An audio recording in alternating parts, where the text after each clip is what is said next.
Welcome, everyone. Just to check, can you hear me okay? Yeah, okay, good.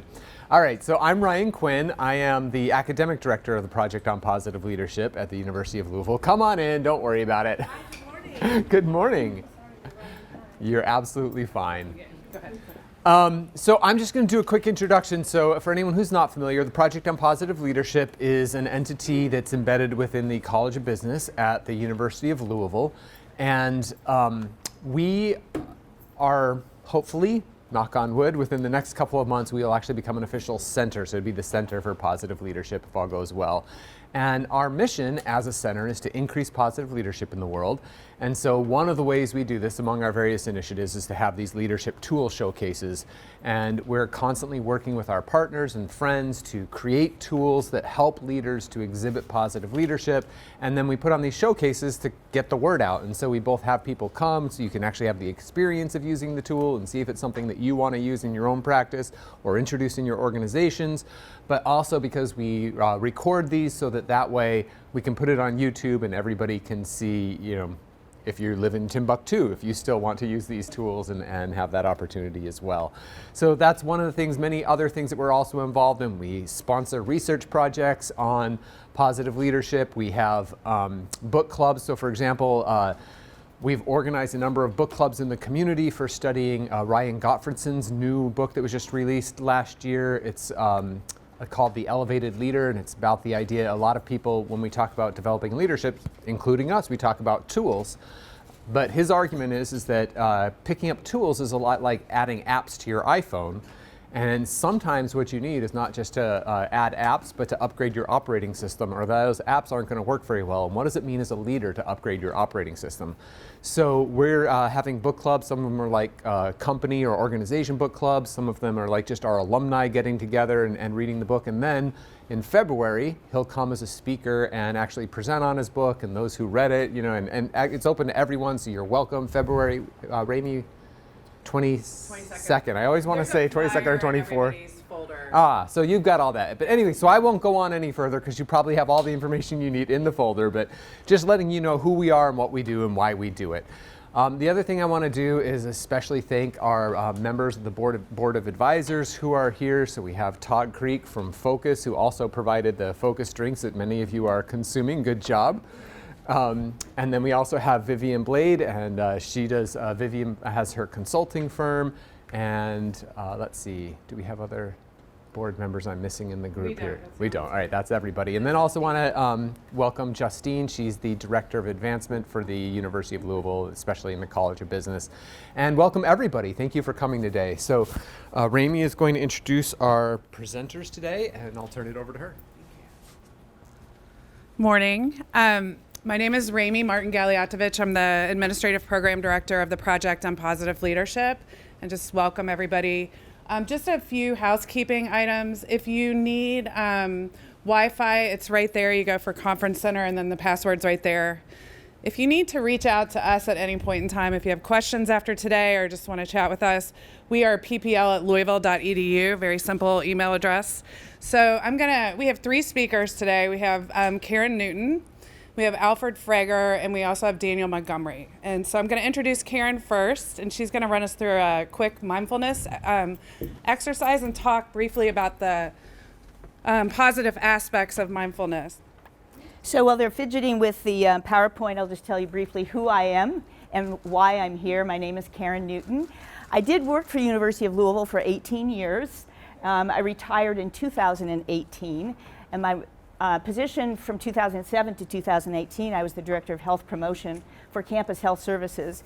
So my recipients of services were the students primarily, but some of the work that we were doing with promoting health, well-being, resilience spilled over into the faculty and staff, because the reality is we are kind of all in this together, and we were really trying to work hard to have the whole community be one of well-being. So, there it is.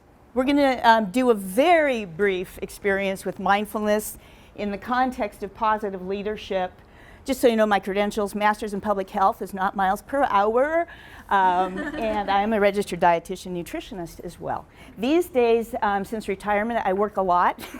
I teach at the Earth and Spirit Center, and I picked up a stack of flyers over there last evening because I'm starting another 5-week course in March 27th. It's not on there, but I'll remind you about the date in a bit. Tell me when you're ready.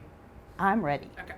So our purpose for me being here for just about 12 minutes is to invite you to consider how the regular practice of mindfulness and meditation can inform and enhance your positive leadership skills and increase your capacity to skillfully lead through challenging events. That's a lot of words, but what Raby and Ryan and I and some other folks have been trying to articulate is what is the role of mindfulness and meditation in these endeavors, that we're calling positive leadership. And I know many of you probably already have a meditation practice, and there's many traditions and forms of that. But actually putting it into some kind of a tangible method here, and I think resonating with the author who's coming, about maybe we are talking about operating systems, right? How do we have the capacity to engage these virtues when the situations arise, right? So it is my belief that that there is a direct influence on that. My story is I feel like meditation has saved my life any number of times, and that's not being drama queen. I think the perspective that I've gained from these practices has allowed me to navigate situations in my life that would have otherwise, resulted in near disasters. I've been endeavoring to practice since I was 29, so I think I've got the hang of it now, at least this morning. We're going to practice 2 forms of meditation, and my hope is that there's some additional curiosity to keep this conversation going, maybe throughout the day. And ongoing. So you can go ahead and change that slide, Raimi. I will. So the specific practice I'm going to guide you in is one that I practice myself and teach a lot. I just simply call it settling in. And I suggest that this is a practice that could be used many, many times in our days. And then very specifically in meeting settings, so people coming from hither and yon, how do we try and do our best to get everybody with mind and body in the same room? And this is just intentionally taking time to do that. So I will guide you through that now. And you can just leave the slide up there. I'm going to tone us in with a little tone bowl here. Just because over time I find that a cue like this gets a little bit more sense of readiness for what we're going to invite our body-mind to do.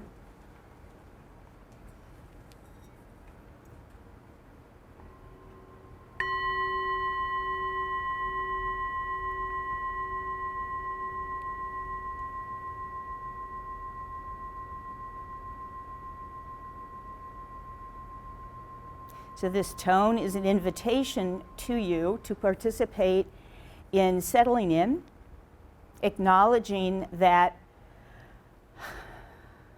there's a phenomena where our bodies and minds are not always hanging out in the same space. So with intention, I invite you to pay attention to your feet. Just bringing your awareness to the bottom of your own feet. Maybe you want to put them flat on the floor. Maybe you want to wiggle your toes. Notice the sensation of socks or your skin on leather, whatever is down there. Just noticing that. Could be pain. Could be neutral.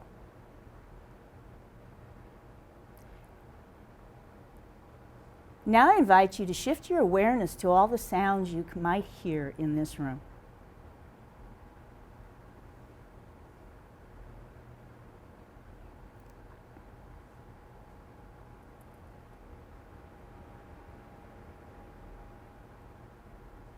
And now bring your awareness back to your own body and notice your hands, wherever they are. Maybe the temperature of the air on your skin, sensation of your hands touching each other. touching the table, touching the fabric of your clothing.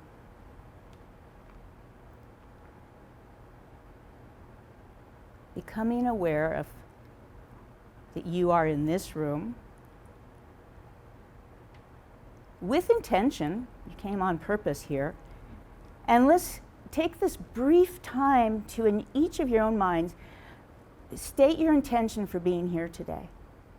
And it might be simply, I just intend to pay attention.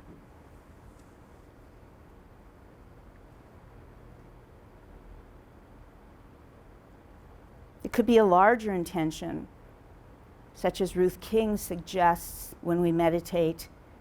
Through my example and my practice, may I be a light radiating in all directions for good.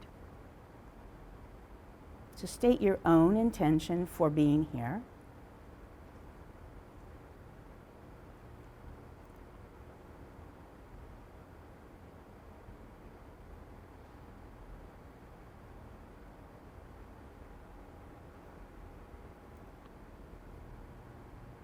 See if you can shift your awareness to wherever you can feel your own breath. Just out of curiosity, where is it easiest to experience the sensation of your own breath right now? See if you can let your attention hang there for just a moment or two.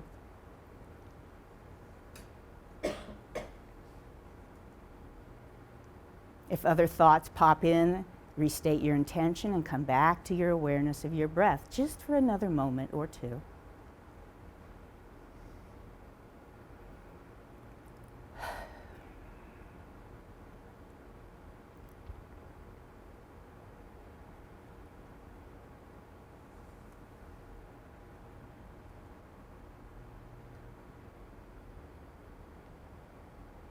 You're going to hear the tones.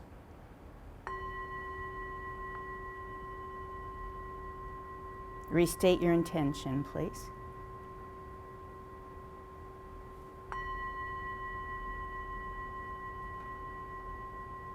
And again, what is your intention?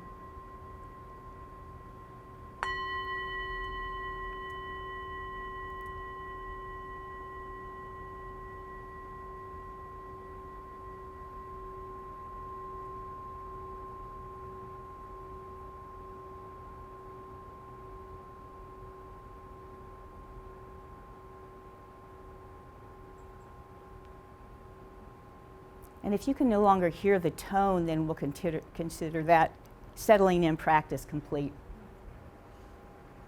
Very briefly, it is my hope and my intention that this group of positive leadership aspirees gets really curious about what is the science of mindfulness and what might it have to do with the mission and the purpose of this work. The bottom line from the research, the incredible research that has been produced by neurobiologists over the last 20 plus years who are studying neuroplasticity, this capacity of our body and mind to shift, is that brain structures and biochemical responses can be reorganized with regular practice. I like that term, reorganized with regular practice. So our intention is to continue to drop some tidbits of the applications of this into the work of positive leadership. I just got this book. Some of you are curious about it. Some of you know Daniel Goleman. He just published Why We Meditate. And if you know Daniel Goleman, he wrote the very original work on emotional intelligence. And the fact that he was promoting meditation seemed to have gotten lost in the shuffle around EI. But he just published this, and now he says it again. Why we meditate. Don't forget that piece of the work. So thank you, Daniel. Here's the second practice. It's called I Wish You Well. Simply turn to somebody or some bodies next to you, make eye contact, and simply say to them, I wish you well. I wish you well. I wish you well. I wish you well. All right. Okay. I am going to introduce our next speaker who's here to talk about loyalty and introduce his most recent instructional tool around loyalty. And his name is Dr. Alfred Frager, and I'm going to move over here so he can do the technology piece. And Dr. Frager is a talent manager and people analytics leader that has worked successfully in the field for over a decade. In addition to his full-time faculty appointment at the University of Louisville College of Business, Alfred is a senior consultant for Leadership Reality, where he helps clients link culture, strategy, and learning. In his leadership development and executive coaching work, he helps his clients achieve sustained peak leadership performance and maintain executive presence using evidence-based practice methods. He is currently authoring the Culture of We, Lessons in Loyalty from the Battlefield to the Boardroom, which explores developing loyalty in organizations from the perspective of 24 1, 2, 3, and 4-star generals. So I'm going to hand it off to you. Hi, everybody. It's so great to be here today. Thank you all so much. I first want to thank Ryan and the Project for Positive Leadership and Ramey. Thank you all so much for allowing me to speak today and present this exciting research I've been working on for 10 years, not to mention all the work that the Project on Positive Leadership does is absolutely incredible. And I'm so grateful to be a part of it. And I hope you all continue to come out to these events because we got lots of exciting stuff coming up. Now, like Ramey mentioned, I'm both a full-time professor and a part-time consultant. And so this tool that we've created based on the work that I did with my father about 10 years ago, we've been able to roll it out to some of our clients, but this is our first public use of the tool. And I'm so excited for you all to be part of this and to help us work with and through all of these exciting principles that these generals brought to us. So, first, when I first started this idea, it was actually 10 years ago. I was in graduate school and my dad came to me, who's also a clinical psychologist and professor emeritus from U of L. And he said, "Son, you're an IO psychologist. I want you to study loyalty. I promised my dean at the university that I would do some research in loyalty. I need you to really, you're in a great place to really do my foundational research." And I was like, well, where do I start? Where most people start, right? We look up the definitions. Is that anybody else? Just me? And so I looked up the definition back in the day, and it's still the same now. According to the Oxford Dictionary, loyalty is a strong feeling of support or allegiance, and being loyal is giving or showing firm and consistent support or allegiance to a person or institution, according to the definition. And we can think about this in lots of different areas. Loyalty isn't just at work. Right? I mean, we can think about both the negative and the positive sides, right? Disloyal people not wanting to work with their boss, loyalty. We can also think about loyalty in the community, at church, and in youth sports leagues, at home. Loyalty at home with your loved ones, with your family, and out in the community through church and through service. And there's lots of different ways to really think about loyalty and how it works. And so let's get a quick snapshot of where everybody else is. What I'd like you to do is pull out, I know this is weird for a professor to say, but I want you to pull out your phones or your laptops. And if you have a laptop, you can go to menti.com and enter this code below. You can also just pull out your phone, grab that QR code, and I just want to get a quick pulse. I'll give you all a second to load in here. See those numbers jump up in the corner? And we're going to actually use this Mentimeter a few times throughout the day today. And so after you get done with this first session, please feel free to keep the app open on your phone so that we can jump back into it here in just a minute. So after you've captured this and you're in, the very first question I'd like you to consider is, what comes to mind when you yourself think of loyalty in your community, life, and at work, both positive or negative? You can enter 3 at a time. If you only want to do 1, that's fine as well. But just start throwing up, what are some things that you think of when you think of loyalty in your community, life, and at work?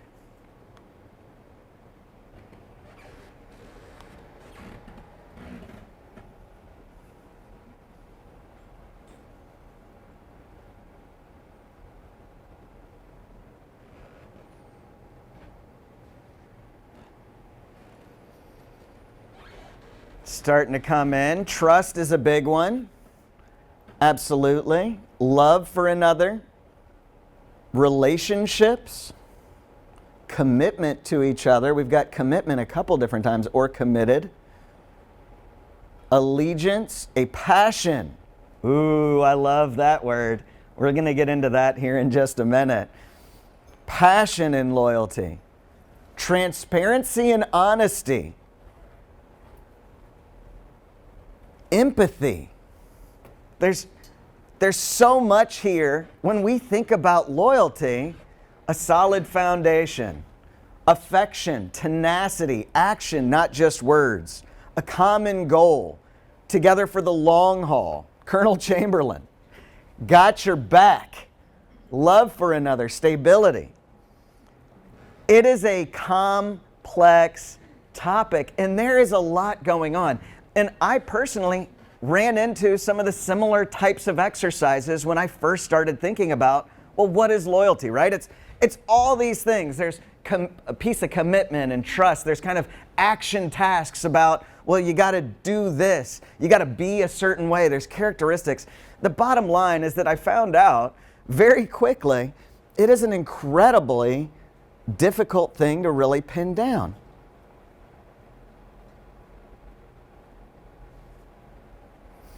And so what did I do? Well, I went back to my dad. I said, Dad, we got a little bit of an issue here. And he said, well, son, the problem is there is no doubt the data shows that loyalty is waning. There's all sorts of different metrics that people are looking at. And loyalty's going down in the tubes. And this was early in the 2000s. And so then, I mean, the trend was noticeable. But he said, we gotta do something about this. This is important. And so I started digging into the data. Now this is modern data, recent data, and there's a lot of it. We're not going to need to go through every piece, but you can see the trends. And this is more recent. And to give you an idea, you can see just between 2019 and 2020, this is the annual total separation rate in the United States, jumped significantly in every major industry. And we're also hovering in high areas. When you talk about leisure and hospitality, arts and entertainment, instead of being at around 80% turnover, they're averaging around 140% turnover, turning over their entire workforce annually. We know that costs a lot of money, but it's not just the workplace, right? And here we see within the first year, about 50% of people that quit are leaving in that first year, their jobs of the U.S. workforce. So it's not only a problem of loyalty at work, but also at home. We see marriages going way down. I mean, the divorce rate has gone down slightly, but marriages have gone down dramatically. And we see the gap between these two slowly start to shrink as more divorces are happening than marriages, or at least that's the trend. And then out in the community, you see U.S. youth baseball participation is declining. And since the 2000s, we've dropped significant millions of participants. Baseball, softball, basketball, soccer, all sorts of youth sports are declining in their participation and involvement. Not only that, but religion, right? And not just the church, right? Which is most of it in America, but this is actually a graph showing you the amount of activities in the community, religious activities done in the community over time, and shows you that, you know, back in the early 1900s and late 1800s, you had a preponderance of all sorts of activities that people could participate in and build community. And today we're looking at very few opportunities for people to come together and build community and build loyalty. You don't see that kind of persistence and commitment that we talked about previously. And so we see all these problems, and I'm like, all right, and even back in the data then, and even still today, you start looking into, well, what do we do about loyalty? What do we do about loyalty? And what we found was that for the most part, there's not a whole lot of, one, consistency. Two, there's just not a lot out there. You start looking at how do you fix loyalty, and you get stuff around job satisfaction. You get some stuff around some other types of elements that kind of lean to it, but it's not really very clear what is loyalty and how do we solve this problem? So I go back to my dad and I say, Dad, we got a problem here. What are we going to do about it? He says, well, I know who we can go to. I know who we can go to. At the time, my dad was working at the Pentagon with the Army Science Board doing suicide prevention work with the military. And he had access to people who he thought, and who I concur, are some of the most loyal people on earth, and that is our flag officers, 1, 2, 3, and 4-star generals from all 4 branches of our U.S. military. Now, some might say it's very command and control, but he had worked with these people for so long, and he saw the passion and the commitment and how they did it and how they built this feeling of loyalty. And there's a reason the enlistment numbers never wane, even though turnover numbers continue to go down. All of these generals and flag officers have gone on and gotten masters and PhDs. They all have advanced degrees and continually learn throughout their careers. Major General Farrisee, and most of the generals that we talked to are 2- and 3-star generals, but we did actually talk to a 4-star general, B.B. Bell. There's only like 15 at any given time, according to our Constitution. Major General Farrisee, for example, was in charge of all human resources for the U.S. Army. That's over 400,000 soldiers worldwide that she was responsible for. To give you an idea of the sheer size and scale of how these people are working and how they're keeping people committed to that mission and to that passion and loyal. I don't need to go through all of these. We've got a host of amazing, incredible people with all sorts of achievements that we were able to work with. We also were able to work with one of my dad's very close friends who is actually still currently working on the book and is a co-author on the book. Retired 3-star General, Lieutenant General Mike Rochelle was actually the G1 of the U.S. Army at the Pentagon, doing work with the entire U.S. military, with all of our armed forces.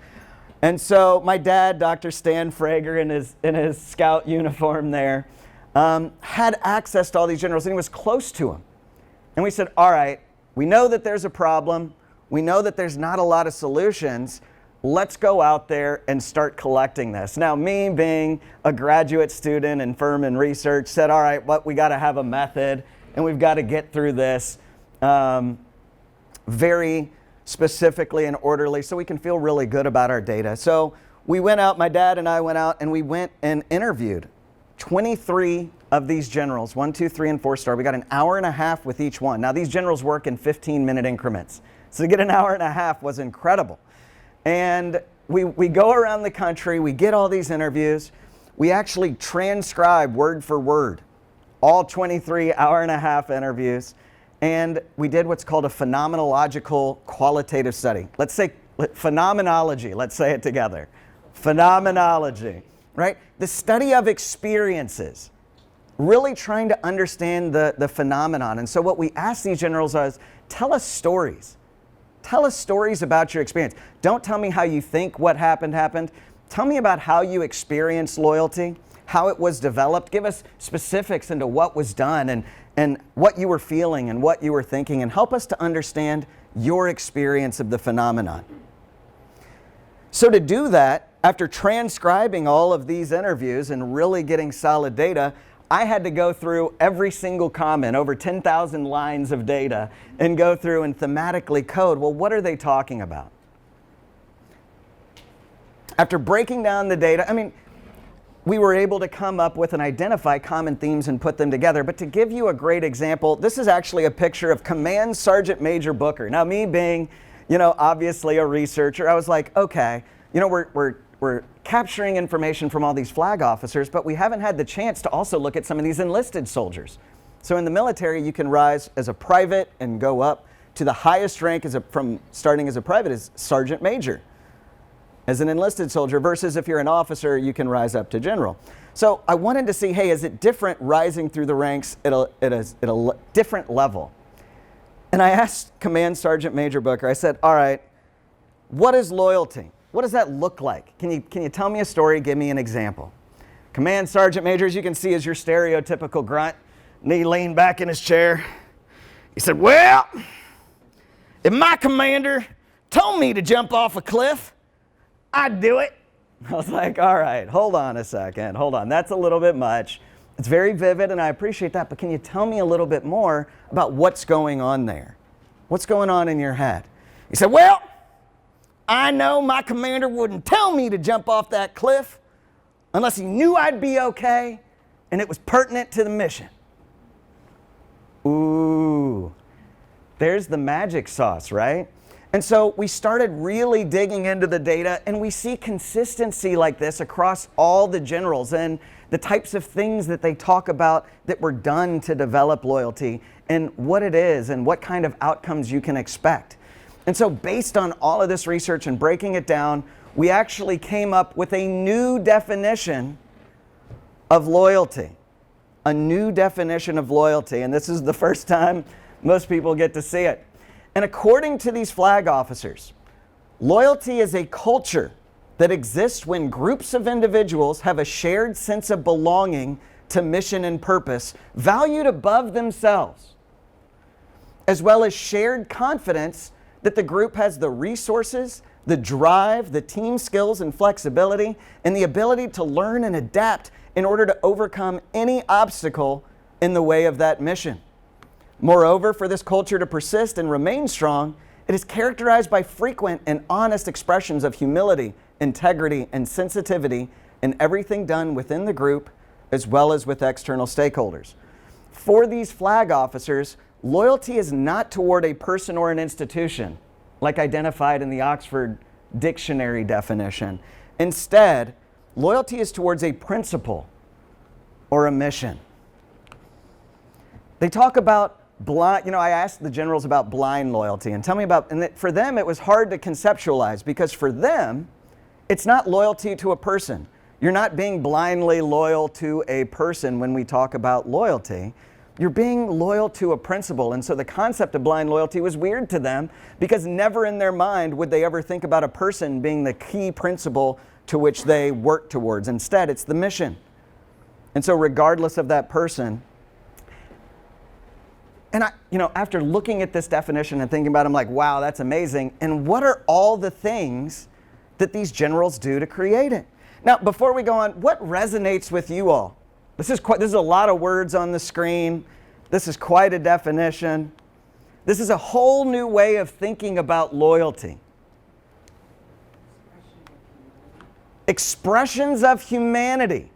Did you expect that from a bunch of flag officers in the military? Maybe, maybe not. Sometimes we think command and control. But expressions of humanity. Treating people like individuals. What else do you all notice? What resonates?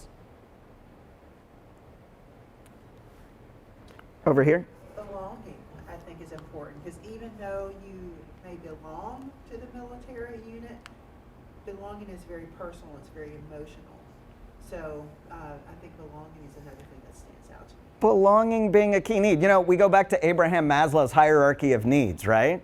And we think about what people need at any given time to help motivate them. And when those security needs are met, they're getting paid.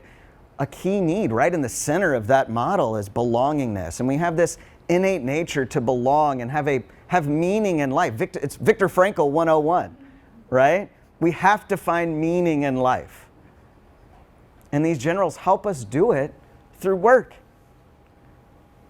I was going to mention that mission and purpose valued above themselves. So not even just mission and purpose, but like valued above themselves. Mission and purpose valued above themselves. That's right. I know that, hey, I want to take care of myself, but the mission has to come first. I might have to stay up extra nights and it's not going to be as fun. I might have to do some stuff, but the mission comes first. And that's also why, as we'll see here in the model, before we get there, so even related to this concept and all of these things that we're talking about, previously when you thought about loyalty, you might have thought, well, it's all about just retention and getting people to stay at the organization. But when you build this kind of loyalty that the generals talk about, where it's mission and purpose driven, and there's confidence that you have all these resources and drives and ability to learn and adapt in order to overcome and tackle anything that gets in the way of the mission. It's we actually see, and they experienced a lot of different types of outcomes other than the usual with loyalty. I mean, obviously you're gonna see people who are more loyal to the organization stay in that organization, but they're also gonna be more engaged in their work, right? They're going to have greater job satisfaction and as a result performance, but more than that, they're more likely to be able to practice acts of creativity and innovation because they're not worried about upsetting somebody because it's not loyalty to a person or about individuals, it's about the mission. We see improvements in dynamic and adaptive capabilities and the ability to overcome challenges and to think in new ways, because we're not hindered by a lot of social norms that get in the way of our ability to speak up. Creates a psychologically safe work environment. Creates resilience, right? When you find more meaning in work and more passion in work, when you are faced with life challenges, it's less about, hey, I'm not good enough, and more about, hey, I got to do something. This mission is important to me. We also see more helping and organizational citizenship behaviors. And lastly, meaning at work. Viktor Frankl 101. So here's the model. Here's essentially kind of what we built. Essentially, the impetus to building a loyal organization is to start with a culture of we. Start with your own team. Start with your own team. And does your team understand each other's knowledge, skills, abilities? Do they understand where they are in the processes? Do they understand their abilities and capabilities and where they might find some challenges? And are they able to help each other out? Is the environment there in this culture of we as a team? Now, what's fascinating is the generals say, hey, look, as a leader in an organization, you can't just set all these organizational policies and expect a loyal culture to develop. It's actually a firm practice in positive leadership, and that is you have to get people, and that is your team, to experience positive emotions in a new way of behaving with one another and working towards the mission. They have to experience positive emotions as a result of doing these types of behaviors, of working together and seeing the advantages of a mission-driven focus. After doing so, they're more likely to also behave that way and also take those behaviors outside their team and into other stakeholder team groups. That's how it starts to pervade the organization. Now, you can support, and the generals talk a lot about all sorts of organizational policies and programs and practices that can also help support the movement and the spread of that culture more easily and creates the opportunity for these types of behaviors to flourish. We're going to get into the specific behaviors here in just one second, but wanted to give you kind of a framework of the model. So first, we focus on the culture of we. And we're trying to build our own team, and as we continue to do that and enforce policies and practices outside our own team, the more we will see loyalty spread throughout the organization. Now, there are also, this is law number 1. Start with your team, build a culture of we. And then we have kind of 8 other components, organizational audit components, that the generals talked about in different policies, practices, procedures, and programs that can be developed that will help build that culture and build that feeling and that attitude. This is very important, and being very intentional about all of these areas and making sure that you're actually saying and speaking what you want and being intentional about how you want people to lead and learn and use the mission. Because according to Lieutenant General Mike Rochelle, the absence of a policy or a program, process, or standard of practice is a policy. And without it, it's impossible to achieve alignment. You know, Mike Rochelle talked about how he would walk around these different bases, and when he would see anybody walk past a piece of trash or walk by somebody who didn't do something up to the standard, he would stop them and say, hey, you know, so-and-so, do you realize you just set a new standard of practice just by walking by that and not saying anything? So really what they're saying is we need to start with our own team, but we also need to create the organizational environment to where these types of things can flourish and where we tell people this is our standard of practice, this is what we expect you to do, and to get people to experience it. First one being leadership.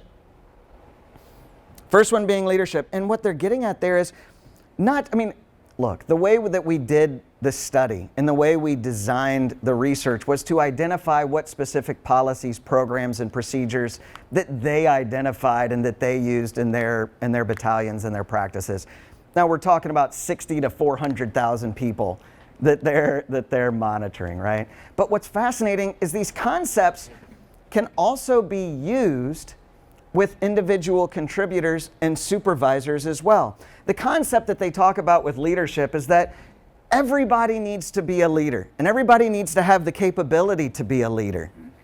That leadership needs to be part of the culture, and that it needs to be rewarded and celebrated. For the generals, a single leader is not the end-all be-all, and there are times when a specific person in power or authority is not going to be available. They're going to leave the organization, but the mission has to continue. And so everybody needs to be ready to lead. Now, for the generals, it could also be that somebody like literally went down on the field of battle.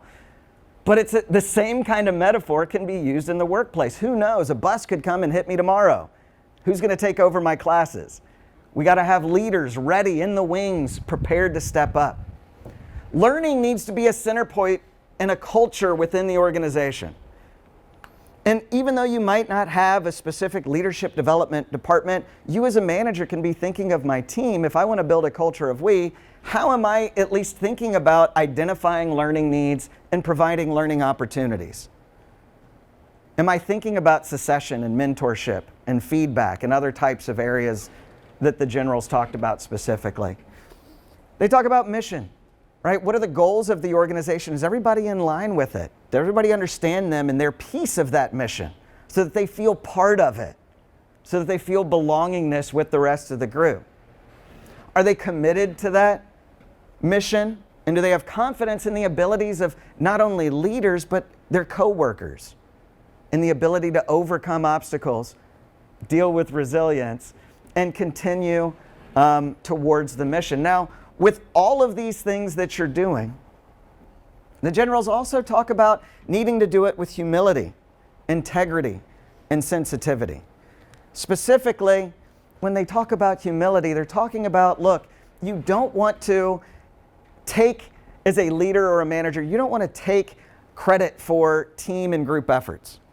You need to be super humble and identify that this was a team effort. Everybody's working to the mission. The more, and a lot of these actually revolve around trust, right? Humility, integrity, and sensitivity.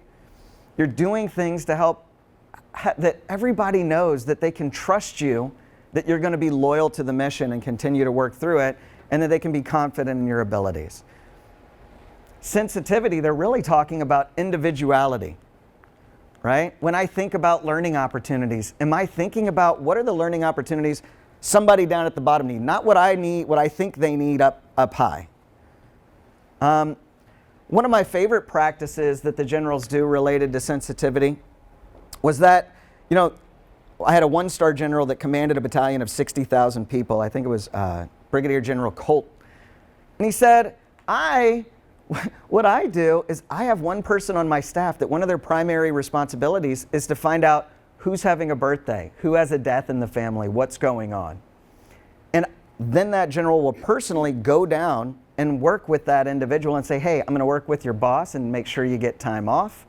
And also, I'm going to say, hey, look, why don't you take some time off? I'm going to back up your team with an extra person so that the rest of your team doesn't feel like you're letting them down, and you don't have to feel any nature of that. And there were all these rich practices that we identified, and that's kind of how the tool was built, but I need you all to be creative. And so actually, let's jump right into the tool. Now, generally, you all have the full tool in front of you. It captures, it's 90 items, it's gigantic.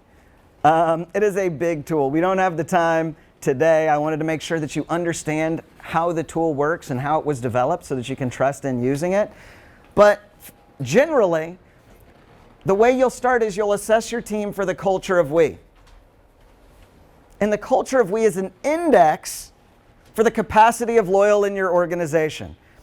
The goal is to make every team in your organization have a culture of we, which will eventually pervade the organization and create this loyal culture.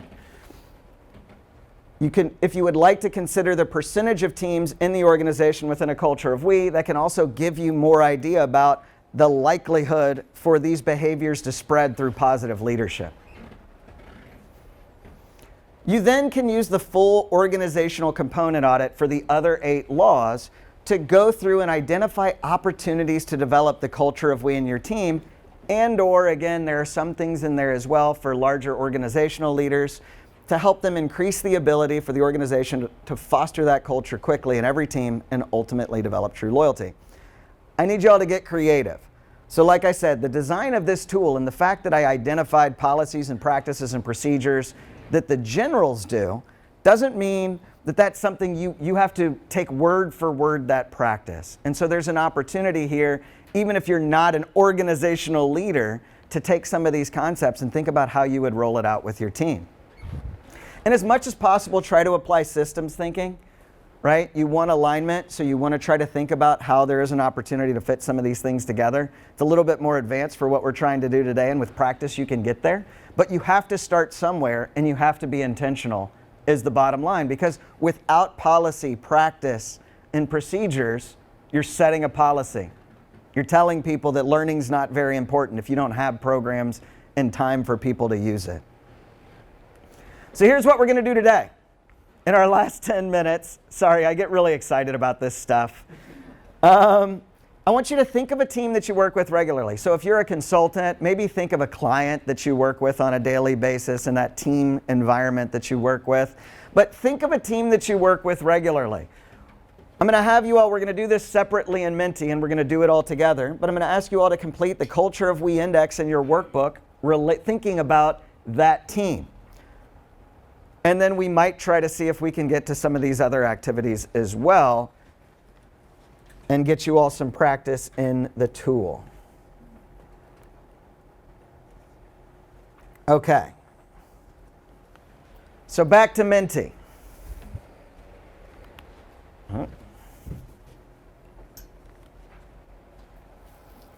What I'd first like you all to do is go into page 3. Page 3. And what you'll see right at the beginning when you turn the first page is the Culture of We Index. There are a couple summary items to kind of give you an overview of what's going on, but there are actually, the full Culture of We Index goes on to the back of the page, and there are 10 items. You answer them as yes or no. Because as it relates to the culture of we, you have it or you don't. People either know all of each other's roles, responsibilities, and what they do, or they only know a couple, and that's not enough. So you have it or you don't. When it comes to the culture of we, these are yes or no items, and you're going to total those up and come up with a total score of total yeses. And after you've completed your culture of we index, jump into Mentimeter and mark your score between 0 and 10. 10 being culture of we, 0 being culture of me.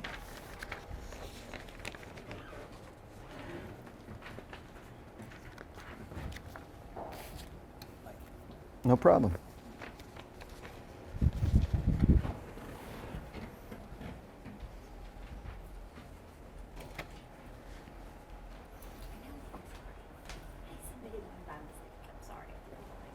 It's great.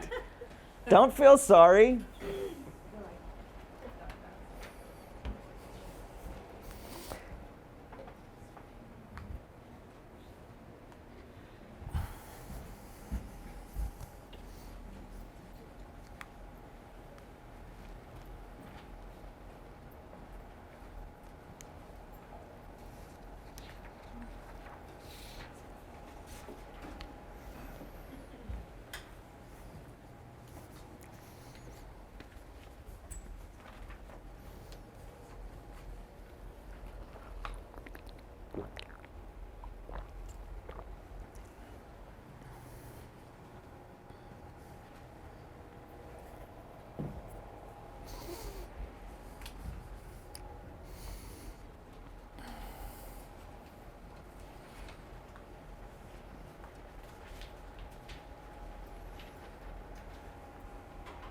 Restate the method for getting a score.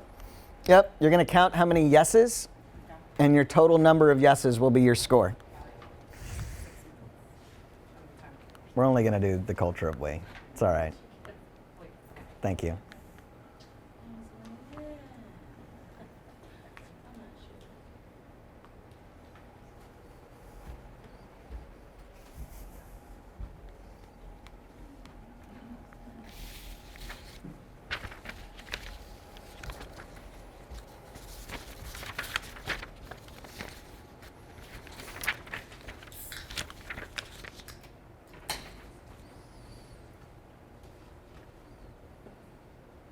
So how we operationalize or define the culture of we is right here, right? Does everybody know their knowledge, skills, and abilities and relative capabilities of team goals and tasks of everyone?